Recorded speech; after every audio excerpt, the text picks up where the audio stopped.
Olá, prezados alunos, professor Daniel Alexandre aqui. Vamos para mais uma aula da nossa disciplina de recursos materiais e patrimoniais. Pessoal, primeiro recursos, né? O que é recursos? Recursos. Uma empresa é um conjunto de recursos a serem gerenciados. Então, recurso é tudo aquilo que eu tenho dentro da empresa que vai me gerar algum benefício, que vai me gerar algum lucro, que vai me ajudar na minha gestão, que vai me ajudar no meu dia a dia. Então, uma empresa, corrige aí por gentileza, uma empresa é um conjunto de recursos a serem gerenciados. E que recursos são esses? Nós temos aqui os recursos que existem dentro da empresa. O primeiro deles é o dinheiro, né? Que é um dos mais importantes. Como a gente falou lá da tripé da sustentabilidade, se uma empresa não for economicamente viável, não tem por que ela estar ali. Então a empresa ela tem que ser sim economicamente viável. Então um dos recursos a serem gerenciados é o dinheiro. Outro é o material. Quando eu falo de material, eu estou falando mais de um material mais físico, uma coisa mais física, tá? E aí nós temos que gerenciar também pessoas, que pessoas também eu posso considerar como recursos. Então sem pessoas eu não faço nada, eu preciso do meu capital humano, eu preciso desse recurso pessoas. E o curso de vocês, gestão de recursos humanos, o próprio nome já disse, né? Gestão de recursos humanos. Quando eu falo recursos humanos, eu estou falando de pessoas. Tecnologia. Então, tecnologia é outro recurso que precisa, sim, ser muito bem gerenciado, principalmente no momento que nós estamos vivendo. A nossa geração, eu acho que nenhuma geração nunca vivenciou um avanço tecnológico tão grande como nós estamos vivendo agora. Os próximos 5 anos serão 5 anos de muitas transformações tecnológicas. E isso, se não for para os próximos 2 anos, porque ainda tem muita coisa guardada aí de tecnologia para ser lançado no mercado. E matéria-prima. O que é matéria-prima? Matéria-prima são aqueles insumos ou aquilo que vai servir para eu transformar ou para eu produzir alguns produtos. Então a minha matéria-prima é aquela matéria principal que vai servir para eu produzir os meus produtos, o produto final que vai ser entregue ao cliente. Serviço é tudo aquilo que eu vou oferecer para o meu cliente. E serviço, qual a diferença de serviço para serviço? Ele é um bem intangível ou um produto intangível, como nós falamos. Então serviços são aquelas ações, são as informações que eu vou entregar, é o trabalho em si que eu vou entregar. Então não é tanto o produto tangível em si. Então nós temos ali os serviços que devem ser gerenciados para que se entregue o melhor serviço ali para o meu cliente. Estoque, gestão de estoque é algo que tem que ser bem trabalhado, gente, porque tem aí os furos de estoque, tem o estoque morto, tem os produtos que não estão no lugar correto, porque é um lugar para cada coisa no seu lugar. E aí quando vai procurar o produto não está lá, está em outro lugar. E aí de repente o produto está escondido em algum lugar, e aí tem que comprar de novo, aí compra desnecessário, e aí tem problema com custo, o cliente fica insatisfeito. Então a gestão do estoque é extremamente importante nesse momento de gerir os recursos. E as vendas, né? Gerir esse processo de vendas, saber se realmente está sendo vendido da maneira adequada, se está atendendo a necessidade do cliente e assim por diante. Então esses aqui são os principais recursos que nós temos dentro da empresa.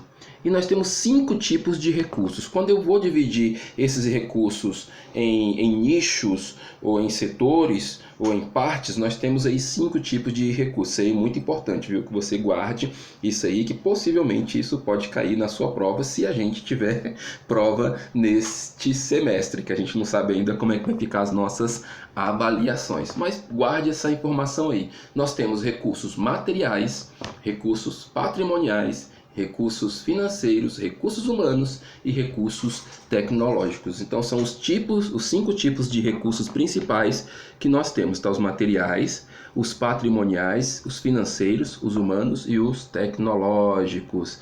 E qual a diferença de materiais e patrimoniais? Bom, a principal diferença que eu coloquei aqui para vocês foi essa aqui, ó, materiais. Materiais é aquilo que eu compro, é aquilo que eu transformo, é aquilo que eu vou trabalhar com logística, ou seja, transportando de um lugar para o outro, seja de maneira externa, seja de maneira interna, é aquilo que eu vou entregar ao consumidor final. Então, material, um exemplo de material, por exemplo, farinha. A farinha, ela tanto pode ser uma matéria-prima, como pode ser um produto final para o meu cliente. Pode ser o produto para entregar para o meu cliente ali, um produto final para entregar para o meu cliente ou um produto para entregar ao meu consumidor final. Por exemplo, na padaria. Na padaria, eu tanto posso comprar a farinha, então tem a farinha de trigo ali para eu comprar, que é a matéria-prima que foi comprada, e também pode ser o produto final do meu cliente, como eu também posso comprar o bolo, posso comprar o pão, que esse é o meu produto trabalhado com a minha matéria-prima, que foi a farinha. Então a farinha tanto pode ser o meu produto final, que eu comprei do meu fornecedor, vendi para o meu cliente, ou pode ser a minha matéria-prima para eu fazer o meu produto e entregar o meu produto trabalhado, o meu produto final para o meu cliente, que no caso aí da padaria é o exemplo do bolo e o exemplo do pão e outras coisas mais na padaria que são feitas com farinha. E o patrimonial? O patrimonial eu compro, eu conservo e eu mantenho. Então, compra, conserva e mantém. Por exemplo, a batedeira. Então, essa é a principal diferença. O patrimonial é aquilo que fica na empresa, é aquilo que é da empresa, é aquilo que eu vou ter que cuidar, que eu vou ter que manter, que eu vou ter que conservar. É isso que eu chamo de patrimonial, de recurso patrimonial. E aí de vez em quando tem alguns inventários para saber o que as empresas têm de patrimônio. Por isso que vocês vão encontrar em algumas reportagens, alguma coisa que você escuta, falando o seguinte: olha, a empresa tal tem 1 milhão de patrimônio, tem 10 bilhões de patrimônio, que é aquilo que a empresa tem, que é dela, que ela conserva, que ela mantém, que ela não entrega para outro. Isso é o que a gente chama de patrimônio. Nesse caso aqui, no exemplo da padaria, a farinha é um material e a batedeira é um patrimônio que ela tem guardado ali. E ali no ciclo de administração de materiais, nós temos aqui. Como é que funciona esse ciclo de administração de materiais? Primeiro eu começo com um cliente. Esse cliente, ele tem uma demanda, ele tem uma necessidade, ele quer alguma coisa. E aí é onde a gente trabalha com essa questão de pesquisa de demanda, né? Bom, meu cliente, ele quer determinado produto. Quem é que pode me vender a matéria-prima ou quem é que pode me vender esse produto já pronto para ser vendido para eu entregar para o meu cliente? E aí eu vou para o terceiro passo, que é o fornecedor. Então, eu tenho um cliente, eu tenho uma demanda, eu preciso de um fornecedor, eu compro.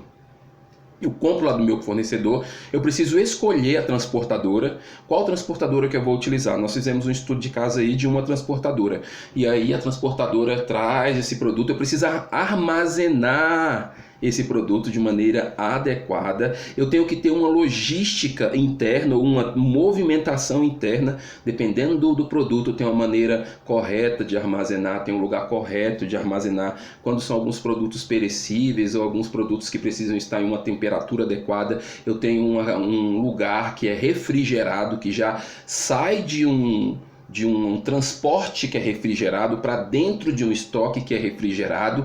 Então tem toda essa logística interna para eu não perder o meu produto e também o meu produto não chegar de uma maneira inadequada ao meu consumidor final. E aí eu tenho que armazenar esse produto ali da maneira adequada. Então tem essa logística interna, eu armazeno ele. Depois eu tenho que armazenar esse produto em outro lugar para poder entregar para o meu consumidor final, porque às vezes tem que ter 2 armazenamentos. Tem um armazenamento maior, depois eu tenho um armazenamento de prateleira. Isso acontece muito nesses hipermercados. Eu tenho um frigorífico grande, ou uma câmara refrigerada, um lugar refrigerado ali onde tem muita coisa. Depois eu tiro aquele produto ali a granel, coloco em outro lugar que é refrigerado, mas lá são 2 lugares diferentes, e aí eu preciso armazenar esse produto de maneira adequada para o meu consumidor final.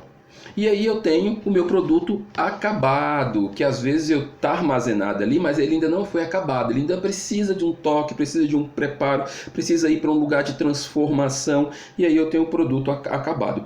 Esse produto acabado, às vezes, ele não vai direto para o cliente não pega ele diretamente. Às vezes tem que passar por uma expedição, alguém tem que dar um visto, alguém tem que pegar, que é o expedidor, ou que é o rapaz que fica no estoque, ou o gestor de estoque. Alguém tem que pegar aquele produto ali na expedição, da baixa, para entregar para o meu cliente. E às vezes também não é entregue diretamente para o meu cliente, tem que ir para um transporte. E esse transporte, quando o cliente pede, por exemplo, delivery, ele vai para um transporte até chegar para o meu cliente. E se for esse produto refrigerado, também tem que ter alguma coisa, uma bolsa refrigerada, que fique com aquele produto ali até chegar no meu cliente. Nesse momento que a gente está passando aí, está muito em voga, né, esses pedidos, né? Então liga para os supermercados, o supermercado traz, e aí vai precisar desse transporte. Então o ciclo de administração de materiais parte disso. Começa na demanda do cliente, o que o cliente quer, passa por todos esses processos aqui até chegar no meu cliente de novo. Agora, claro, gente, isso vai depender de empresa para empresa. Eu trouxe um exemplo aqui, mas cada setor, cada material, cada ambiente vai ter um ciclo de administração de materiais diferentes. Vai depender cada um deles. E logística, gente, o que é logística? Logística é prover recursos e informações. Todo o processo de movimentação. Toda vez que eu falar de logística, é quando eu vou estar provendo recursos ou informações, é todo o processo de movimentação. Aí, por exemplo, como é que eu faço logística de informação? Eu, por exemplo, estou colocando informações aqui. Isso aqui são informações para vocês. Eu fiz aqui as minhas informações, escolhi esse template aqui, escolhi essa imagem aqui para mostrar para vocês. E aí, como que essa informação vai chegar para você? Como que essa logística, como é que vai ser essa logística?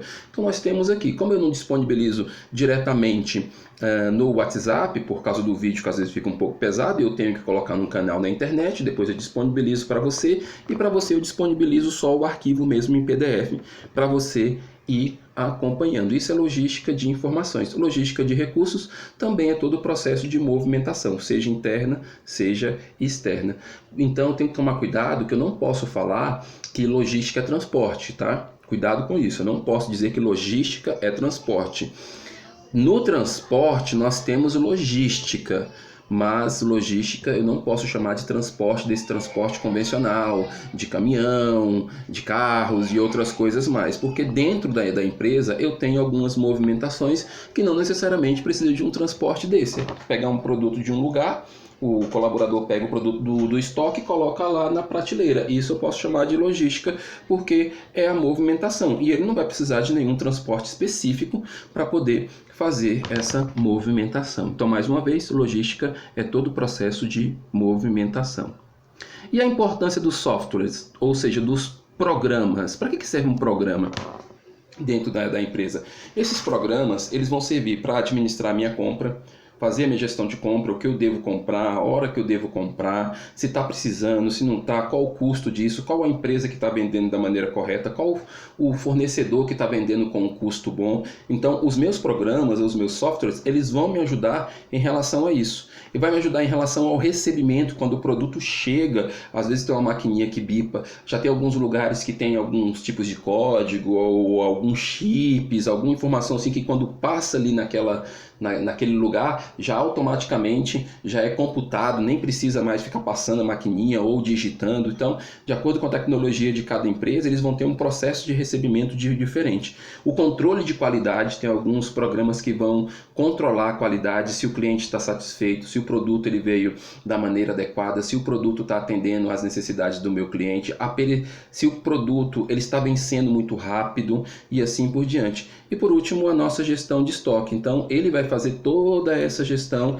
de estoque, vai trabalhar com isso, vai ajustar o estoque, vai saber se tem, se não tem, quanto que ainda falta chegar e assim por diante. Então, esses são a importância dos softwares. Praticamente toda empresa tem softwares de gestão. A gente não tem que fazer essa gestão na caneta. Quem está fazendo na caneta são os mais tradicionais ou as empresas mais pequenas, que elas continuam fazendo ali o controlezinho na caneta, mas não precisa disso. Inclusive nós temos softwares até online, nem precisa mais instalar, você não precisa mais de um servidor para ter isso. Online mesmo você faz toda a gestão. Online mesmo você faz toda a gestão do seu processo. E aí, pessoal, o seguinte, para vocês, para fazer o próximo exercício que eu vou pedir para vocês fazerem, vocês vão fazer uma pesquisa de algumas empresas ou empresa que você conhece, você vai fazer pesquisa de software de gestão. Eu quero que você coloque no seu caderno o exemplo de um software de gestão que controla a compra, que controla recebimento, que controla qualidade, o que faz a gestão de estoque ali, não sei. Você vai fazer uma pesquisa, eu conheço alguns, já trabalhei com alguns, eu gostaria que você fizesse uma pesquisa. Ou você liga para alguém, ou você conversa com alguém, qual programa que você usa, como é que que é esse programa, como é que ele funciona. E você vai fazer uma pequena explicação. Se você souber de preço, você já coloca preço também lá no seu caderno, deixa tudo prontinho. Essa vai ser a sua próxima atividade. E aí eu encerro a nossa aula de hoje, né, com essa frase aqui: o seu conhecimento será um dos responsáveis pelo seu crescimento. Então, quanto mais conhecimento eu tenho, quanto mais eu aplico esse conhecimento, mais eu vou crescer e com certeza ele será o responsável por seu crescimento. Então, fica firme e até a próxima aula, se Deus quiser. Grande abraço, pessoal.